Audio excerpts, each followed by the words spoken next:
Following the race in Seattle, we have a really quick injury report from Christian Craig himself, posting on his Instagram saying, quote, fractured a coupled fingers and very sore, going to sit out the rest of the night and try to be back next weekend. Now, if you missed this, it's from heat number 2. Correct me if I'm wrong on that. It was one of the heats. And Jason Anderson's bike basically missiles into him. Whether you can say, here's the crash, Anderson on the inside, Craig on the outside, and who knows what happens there. Looks like Anderson's went a little bit too far on the inside. Let's put it there. I mean, this is just a racing incident.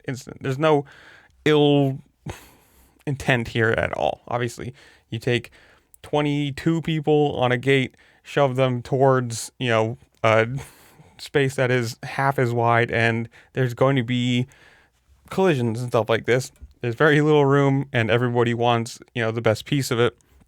Sadly, there's always somebody who loses out, and if you don't get a good start, you end up in the middle towards back of the pack. Stuff like this happens. It is what it is. You just run out of room, and collisions happen. I mean, it sucks that you ruin a night for somebody over this, but I mean, you gotta say, this is why they tell you starts are important. If you're out in the front, you don't have this happen. If you're, one of the top 5-6 guys, this is a non-issue. This doesn't even happen to you. But as you can see, like there, Anderson's just super far inside. Front wheel gets caught on somebody else, and then, lawn darts it. And sadly, Craig gets the, pun not included here, the lower hand of this.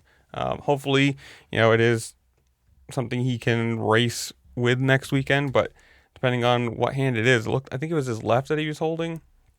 It's going to be one of those very hard things. I mean, either hand, either way, it's either going to be the brake lever or the clutch lever. And if you have a couple fractured fingers, it's not going to be easy either way. But knock on wood, hopefully they're not horrible and he can come back and race, because he's had a pretty good year so far. Sadly, after this, he's sitting down in 14th place with 45 points. So, obviously a DNF kind of really hurts, but he's had a pretty solid year otherwise, running in the, lower 10s, or, in the top 10-ish area, like down 12, 13, 14. Not exactly a banner year, but not a bad one either. I don't know. You guys tell me, comments down below. What do you think of the Levi Kitchen and Hayden Deegan battle in the main, which was actually really fun to watch? What do you think of the 450 main? Whatever it is, comment down below. Tell me what you think. While you're down there, make sure to like, share, subscribe. Do all the fun things this platform allows you to do, because it does really help me out. I appreciate it. And with that, I'll see you later. Peace.